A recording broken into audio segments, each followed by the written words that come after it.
اپنے کلام مقدس میں فرماتا ہے بے شک اللہ کے نزدیک گنے ہوئے شمار کیے ہوئے جو مہینے ہیں وہ 12 ہیں، اور ان 12 مہینوں میں سے 4 حرمت والے مہینے ہیں، عزت والے مہینے ہیں، عظمت والے مہینے ہیں۔ وہ 4 مہینے کون سے ہیں؟ مسلسل ترتیب کے ساتھ ذی القعدہ، ذی الحجہ اور محرم، اور چوتھا مہینہ رجب المرجب جس میں ہم اور آپ زندگی گزار رہے ہیں۔ اس کو رجب الاسم اور رجب العصب بھی کہا گیا ہے۔ یہ جو 4 مہینے ہیں اس میں جنگ و جدال، قتل و قتال سب حرام ہو جاتی ہیں۔ اس دور میں جو جنگیں ہوتی تھی کفار و مشرکین بھی اپنی تلواریں روک لیا کرتے تھے۔ یہ 4 حرمت والے مہینوں کی سارے لوگ عزت کرتے۔ ان 4 مہینوں میں امن و امان قائم ہو جاتا، جیسے 2 قبیلوں میں جھگڑے ہیں، فساد ہے اور ایک دوسرے سے جنگ پر ہمیشہ آمادہ رہتے ہوں، لیکن ان 4 مہینوں کے اندر امن قائم ہو جاتا تھا، راستے کھل جاتے تھے۔ اور اللہ تبارک و تعالیٰ نے قرآن پاک میں ان 4 مہینوں کی فضیلت بھی بیان فرمائی۔ اس میں رجب کے لیے ایسی فضیلت ہے، اللہ کے نبی صلی اللہ علیہ وسلم ارشاد فرماتے ہیں یہ رجب کے مہینے کی فضیلت ایسی ہے جیسے قرآن کی فضیلت دوسری کتابوں پر ہے۔ دوسری کتابوں میں جس طرح سے افضل قرآن ہے، اس طرح سے رجب المرجب تمام مہینوں میں افضل ہے۔ اور نبی کریم صلی اللہ تعالیٰ علیہ وسلم اس میں عبادت کرنے کے لیے ترغیب دیا کرتے تھے۔ اس کو ترجیب بھی کہا جاتا ہے، اور خاص طور پر رجب کے متعلق بزرگان دین نے فرمایا یہ فصل بونے کا مہینہ ہے۔ کھیتی باڑی والے سمجھ سکتے ہیں کہ اس میں بھی 3 موسم آتے ہیں۔ پہلے بیج کی بوائی کا وقت آتا ہے، پھر اس کی سینچائی کا وقت آتا ہے، پھر کٹائی کا وقت آتا ہے۔ تو رجب کا مہینہ یہ فصل بونے کا مہینہ ہے نیکیوں کے، اور شعبان کا مہینہ اسے پانی دینے کا ہے، اور رمضان کا مہینہ فصل کاٹنے کا مہینہ ہے۔ اور رجب کا مہینہ آتے ہی اللہ کے نبی صلی اللہ تعالیٰ علیہ وسلم یہ دعا فرمایا کرتے تھے اللہم بارک لنا فی رجب و شعبان و بلغنا رمضان۔ سب کو یہ دعا بھی کرنی چاہیے۔ حضور اکرم صلی اللہ تعالیٰ علیہ وسلم یوں عرض کرتے کہ اے اللہ رجب اور شعبان میں تو ہمیں برکت عطا کر اور ہماری زندگی کو رمضان تک پہنچا دے۔ اب رجب آپ نے دیکھ لیا ہے تو اب کثرت سے یہ دعا کرو کہ مولا اس زندگی کا رمضان ہم سے جانے نہ پائے، رمضان تک ہماری سانسوں کو پہنچا دے۔ یہ دعا کثرت سے ہر نماز کے بعد بھی ہونی چاہیے۔ رجب آتے ہی میرے عزیزوں یہ عبادتوں کا موسم شروع ہو چکا ہے، اور سب جانتے ہیں رجب کے بعد پھر ہمارے ہاں مسلسل ایسی شب بیداریاں اور عبادت کے موسم نظر آنے لگتے ہیں۔ پھر شعبان بھی، اس میں رجب میں بڑی رات آتی ہے شب معراج، اور اس کے بعد شعبان میں شب برات، پھر اسی طرح رمضان کا موسم بن جاتا ہے۔ تو اب یہ موسم بنانے کا وقت آ چکا ہے۔ تو سب سے پہلی چیز یہ ہے کہ میرے عزیزوں فصل کے بونے کے لیے کن چیزوں کی ضرورت ہوتی ہے، اس چیز کا خیال رکھیے۔ بیج اگر کھوٹا ڈالے ہو اور ویسی ہی فصل آنے کا انتظار کرو گے تو پھر نہیں ہوگا۔ بیج کو کھرا اور خالص ہونا چاہیے۔ جو نیکیاں کرنا چاہ رہے ہیں اس کو صاف ستھرے اچھے ماحول میں کیے جانے چاہیے۔ کھیتی باڑی کرنے والا جانتا ہے بیج تو وہ بو رہا ہے، زمین بھی اچھی ہے، ساری چیزیں، کئی چیزوں کی ضرورت ہوتی ہے۔ بیج بھی اچھا ہو، زمین بھی اچھا ہو، موسم بھی اچھا ہو، تب جا کر کے اس کی فصل نکلتی ہے۔ بیج اچھا تھا، زمین اچھی نہیں تو بھی فصل نہیں آتی۔ بیج بھی اچھا ہے، زمین بھی اچھا ہے، موسم صحیح نہیں ہے تب بھی فصل نہیں آتی۔ ابھی آپ کے پاس 3 چیزوں کا ہونا ضروری ہے، بیج اور زمین اور موسم۔ بیج جو ہے یہ نیکیاں ہیں، اور زمین تمہارا دل ہے، اس کا اتنا ہی پاک ہونا ضروری ہے۔ اور موسم یہ رجب کا ہے، اس میں تو کوئی شک نہیں ہے کہ عبادتوں کا موسم ہے، فصل کی اچھے لانے کا موسم ہے۔ لیکن سب سے پہلی چیز اب ہمیں ضرورت ہوتی ہے کہ ہم کیا بیج بو رہے ہیں۔ شیخ سعدی رحمۃ اللہ تعالیٰ علیہ فرمایا کرتے کہ زمین میں ادرک بو کر کے گنا آنے کی امید تو نہیں کر سکتے، جو بویا ہے وہی اسی کی فصل آئے۔ لوگ عمل خیر کریں تو اس کا نتیجہ بھی خیر آئے گا، اور برائیاں کریں اور پھر رمضان میں یہ انتظار کریں کہ میں نے جو بویا ہے اس کی فصل آئے، تو ایسا نہیں ہوتا۔ بہت سارے لوگوں کا وہ شک بھی میں دور کرنا چاہتا ہوں کہ رمضان المبارکہ میں فضیلتوں کو آپ سنتے آئے ہیں، رمضان ایسا مہینہ ویسا مہینہ، اتنی برکتوں والا، اتنی رحمتوں والا، لیکن بہت سارے لوگوں کے حالات چونکہ تو ہی رہتے رمضان میں ویسے ہی ہیں، وہ لوگ کچھ بھی نہیں بدلے۔ تو اس میں رمضان کا قصور ہے کہ اس مہمان کا قصور ہے، اس انسان کا قصور ہے؟ وجہ یہ ہے کہ رمضان المبارکہ یقیناً اتنی برکتوں اور رحمتوں اور سعادتوں لے کر کے تو آتا ہے، لیکن تمہیں 2 مہینے پہلے سے کہا گیا تھا کہ فصل کے لیے تیاری کرو، تم نے بیج نہ بوئے، اپنی زمین کو صحیح کیا ہی نہیں، پھر رمضان میں جو بارش ہو رہی ہے اس کا فائدہ کیا ہے؟ روڈ پر 10 سال بھی بارش برسے وہاں پر کوئی فصل نہیں آئی، کیونکہ وہ زمین سخت ہے اور بیج بونے کے قابل بھی نہیں۔ رمضان المبارکہ میں رحمتوں کی جھماجھم بارش تو ہوتی ہے، لیکن دل اگر سخت ہے گناہوں سے تو اس بارش کا کیا اثر ہوگا اس پر؟ اسی لیے دلوں کی نرمی یہاں سے شروع کریں، رجب المرجب سے۔ اس کی راتوں میں اللہ رب العزت کو پکارے، مناجات کرے، عبادتوں کے لیے کچھ دن تو خاص کریں۔ بہت دنیا میں ہم نے اپنے آپ کو ملوث کر رکھا ہے، کچھ راتیں اللہ رب العزت کی عبادت میں تو لگائیں۔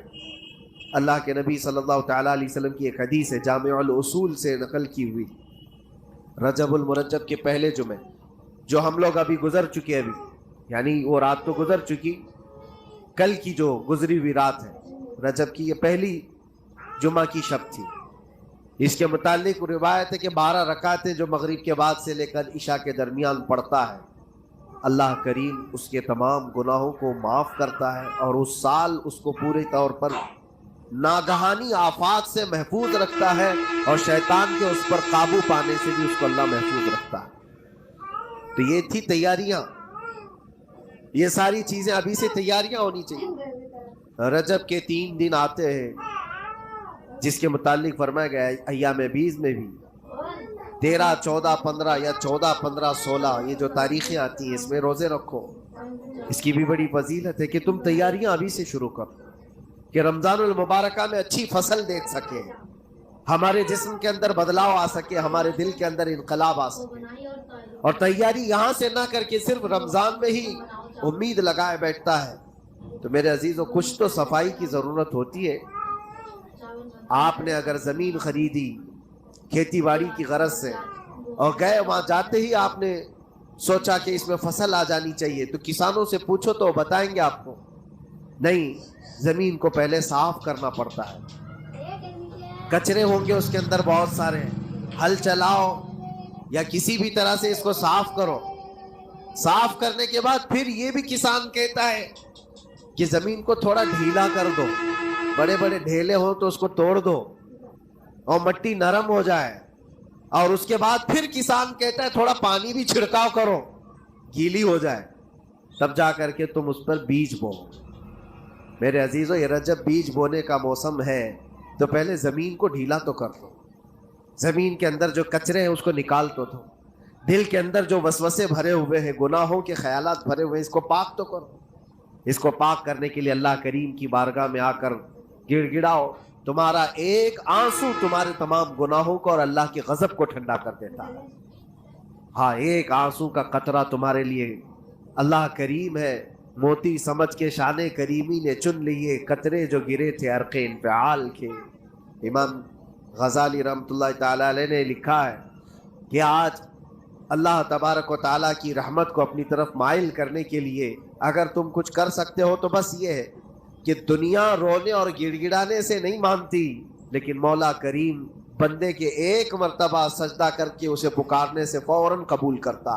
موسیٰ علیہ الصلاۃ والتسلیم اللہ تعالیٰ سے پوچھتے ہیں، مولا جب تیرے بندے تجھے پکارتے ہیں تو اس میں نیک لوگ بھی ہوتے ہیں اور گنہگار بھی ہوتے ہیں، تو کیا تو سب کی پکار کا جواب دیتا ہے؟ توجہ، اللہ رب العزت فرماتا ہے، اے موسیٰ میرے پکارنے والے بندوں میں نیکوکار بھی ہیں، گنہگار بھی ہیں۔ ہاں، نیک بندہ جب مجھے پکارتا ہے یا ربی، تو میں جواب میں کہتا ہوں لبیک یا عبدی، اے میرے بندے میں حاضر ہوں، بتا تیری کیا حاجت ہے۔ پھر موسیٰ علیہ السلام پوچھتے ہیں کہ مولا یہ تو نیک بندہ جب پکارتا ہے تو کہتا ہے لبیک یا عبدی، اور جب گنہگار پکارتا ہے تب کیا کہتا ہے؟ رب تعالیٰ فرماتا ہے جب میرا گنہگار بندہ مجھے پکارتا ہے یا ربی، تو میں اس کے جواب میں 70 بار لبیک یا عبدی کہتا ہوں۔ ایک بار پکارے 70 بار جواب، ایسا کیوں ہے؟ تو فرماتا ہے میرا رب نیکوکار کو اس کی نیکیوں پر بھروسہ ہے کہ اللہ معاف کرے، اور گنہگار کو صرف میری رحمت پر بھروسہ ہے۔ اس کے پاس ہے کچھ نہیں، اس کے آس پاس وہ نظر ڈالتا ہے میں نے کوئی ایسی نیکی رکھی نہیں ہے، صرف اللہ رب العزت کی رحمت ہے جو مجھے معاف کر سکتی ہے۔ وہ مجھ پر یقین کر کے پکارتا ہے، اس لیے اس کے سوال کا میں بار بار جواب دیتا ہوں۔ عزیزان گرامی وقار، اقبال نے سچ ہی کہا تھا، ہم تو مائل بکرم ہے کوئی سائل ہی نہیں۔ یہ رب تبارک و تعالیٰ کی طرف سے کہ اللہ تبارک و تعالیٰ کرم پر کرم کرنے کے لیے موقع عنایت کرتا ہے، یا بندے کو آنے کا موقع ہی نہیں ہے، بندہ آنا نہیں چاہتا ہے۔ اس سے پہلے کہ تمہارے ساری چیزیں بند ہو جائیں، دروازے ختم ہو جائیں، اللہ رب العزت کی بارگاہ میں آؤ اور اسے پکارو، یقیناً یہ تمام چیزیں تمہاری زندگی میں انقلاب لاتی ہیں، بہت بڑی تبدیلی لاتی ہیں۔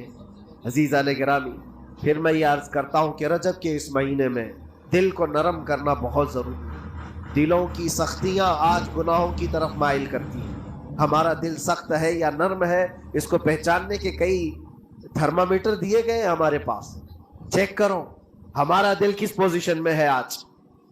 امام غزالی فرماتے ہیں 3 علامتیں ایسی ہیں جس سے پتہ چل جاتا ہے انسان کا دل سخت ہے یا نرم ہے، بیمار ہے یا صحت یاب ہے۔ یہ ڈاکٹر لوگ اسکیننگ سے یا سونوگرافی سے نہیں بتا سکتے کہ تمہارے دل کی یہ کیفیت، کیسے اس کو اہل بصیرت سمجھ سکتے؟ فرماتے ہیں کہ اگر مسجد میں زیادہ دیر تک بیٹھ نہیں پاتا تو سمجھ لو اس کا دل بیمار ہے، اس کا دل سخت ہو چکا ہے، اس کو مسجد میں بیٹھنے نہیں دیتا۔ یہی دل ٹیلی ویژن کے سامنے 3 گھنٹے بیٹھے، اس کو کچھ بھی اکتاہٹ نہیں آتی، موبائل پر گیم کھیلتا رہتا ہے، 4 گھنٹے گزر گئے کہ 5 گھنٹے گزر گئے اسے پتہ ہی نہیں۔ آج ایک سروے کے مطابق ہر انسان جو موبائل چلاتا ہے اس میں 18 گھنٹے وہ بیزی ہے دن کے۔ کئی جگہوں پر ایسے حالات آئے 18 گھنٹے دن میں ہوتے ہی 24 گھنٹے، جس میں 6 گھنٹے اگر آرام کے نکالے تو باقی پورے 18 گھنٹے کیسے انسان بیزی رہ سکتا ہے؟ اس میں کھانا بھی ہے، پینا بھی ہے، حاجتیں بھی ہیں۔ لیکن سروے کے مطابق یہ بھی بات آئی ہے کہ 18 گھنٹے کنزیوم کرتے ہیں۔ میرے عزیزوں، اس میں کوئی اکتاہٹ اور اس میں کوئی ملال نہیں آتا، بیزارگی نہیں آتی، اور اللہ کے گھر میں یا فرض سے نماز سے ابھی سلام پھیرا کیا کہ بھاگنے کی تمنا ہوتی ہے۔ کئی جگہوں پر تو ایسا ہے۔ اسی لیے اللہ کے نبی صلی اللہ تعالیٰ علیہ وسلم کی ایک حدیث میں سناتا ہوں، ارشاد فرماتے 2 چیزیں کسی منافق کے اندر جمع نہیں ہو سکتی، 2 چیزیں منافق آدمی کے اندر آ ہی نہیں سکتی۔ وہ کیا چیزیں؟ حضور پاک صلی اللہ تعالیٰ علیہ وسلم فرماتے اچھے اخلاق منافق کے اندر نہیں آتے، اور اللہ کی اور اس کے رسول کی ہر بات پر یقین، یہ منافق کے اندر نہیں آ سکتی۔ اور منافق کی یہ علامتیں بتاتے بتاتے میرے نبی نے یہ فرمایا، دیکھنا کہ مسجد میں منافق سب سے جلدی بھاگے گا، اس کا دل نہیں لگتا، دل سخت ہو چکا ہے، اور بازار میں سب سے پہلے جائے گا اور سب سے لاسٹ میں نکلے گا۔ بازار اس کے دل لگنے کی جگہ ہے، اس کے وہاں پر تفریح کی جگہ ہے۔ اور مومن کی علامت یہ فرمایا کہ مومن مسجد میں جلدی آتا ہے اور دیر سے جاتا ہے، اس کا دل لگا رہتا ہے۔ اور مومن بازار میں لوگوں کے شروعات میں نہیں، اپنی ضرورت کے مطابق گیا اور نکل آیا۔ اور فرماتے ہیں میرے آقا صلی اللہ علیہ وسلم، روئے زمین پر سب سے اچھی جگہوں میں سے کوئی جگہ ہے تو اللہ کا گھر ہے، مسجد ہے، اور سب سے بری جگہوں کے متعلق فرمایا وہ بازار ہے۔ اب یہاں پر دلوں کے متعلق میں عرض کر رہا ہوں کہ کس کا دل کس پوزیشن میں ہے، اسے آج خود آزما لینا چاہیے۔ دوسری علامت، امام غزالی فرماتے ہیں قرآن پاک کھولے گا وہ صفحہ 2 صفحہ سے زیادہ پڑھ نہیں پائے گا، بند کرنے کا دل کرے گا۔ یہ تو چھوڑو اٹھانے کے بعد پڑھنے نہ پڑھنے کی بات ہے، کچھ تو چھونا بھی نہیں چاہتے، اٹھاتے ہی نہیں. سال پورا ہو گیا تو قرآن پکڑتے نہیں، تو پھر دل کی کیفیت کیا ہو چکی ہوگی؟ دل کیسا مریض ہوگا؟ بعض لوگ ہم سے یہ کہتے بھی تھے کہ حضرت پڑھنا تو آتا نہیں، کیا کریں گے قرآن کا؟ کہا اٹھانا تو آتا ہے. میں نے ان سے پوچھا قرآن اٹھانا تو آتا ہے، جب قسم کھانے کی بات ہوتی ہے تو کیسے خود قرآن اٹھا لیتے ہو، سر پہ رکھ لیتے ہو؟ اسی طرح سے قرآن کو ہی اٹھا کر کے سینے سے لگا کر اللہ کی بارگاہ میں دعا کرو کہ مولا میرے دل کے دروازے کھول دے. اور قرآن کوئی سخت چیز نہیں ہے، اللہ وعدہ فرما رہا ہے ہم نے قرآن یاد کرنے کے لیے آسان بنایا ہے. کوئی یاد کرنے والا؟ وہ خود قرآن تمہارے دل میں اتر جائے گا. کوشش کرو. دل کی بیماری کی 2 علامتیں میں نے بتایا. اگر بیمار دل ہے تو زیادہ یہاں بیٹھ نہیں سکتا اور زیادہ دیر قرآن پڑھ نہیں پاتا. تیسری بات فرماتے ہیں کہ تیسری علامت یہ ہے کہ ہمارا دل اگر سخت ہو چکا ہے تو جیب میں پیسے ہوں گے لیکن کوئی مانگ رہا ہوگا اللہ کے نام پر، دینے کی طبیعت نہیں ہے، کہیں دینے کی طبیعت نہیں کرتی. اور یہ چیز ہاتھ اٹھانے کو تمہارا دل نہیں کرتا تو سمجھ جاؤ کہ دل بیمار ہے. اور دل کی بیماری لے کر کے اگر کوئی رجب میں سوچتا ہے کہ میں بیج بوؤں گا تو کیا فائدے کا؟ زمین سخت ہے، زمین سخت ہے اور اس پر بارش بھی ہوگی تو کچھ فرق نہیں پڑتا، فصل نہیں آئے گی. دل کو نرم کرو. اور ایک علامت میں بتاؤں، اور ایک علامت کہ دل نرم ہے یا سخت ہے، اس کی ایک علامت یہ بھی ہے، اللہ کا جب ذکر کرے، جنت کا جب ذکر کرے، جہنم کے عذابات کا ذکر کرے، قبر کے معاملات کا ذکر کرے، حشر کے سوالات کا ذکر کرے، تو اس کی آنکھیں ڈبڈبا جائیں اور آنسو نکل آنے لگے. قرآن کی آیتیں سن کر کے اس کا دل ہلنے لگے اور آنسو آ گئے تو سمجھ جاؤ کہ اس کا دل نرم ہے. ابھی اس کا دل بیمار نہیں ہوا، ابھی اس کا دل بیمار نہیں ہوا. لیکن یہاں تو پوزیشن الگ ہے، سچویشن الگ ہے.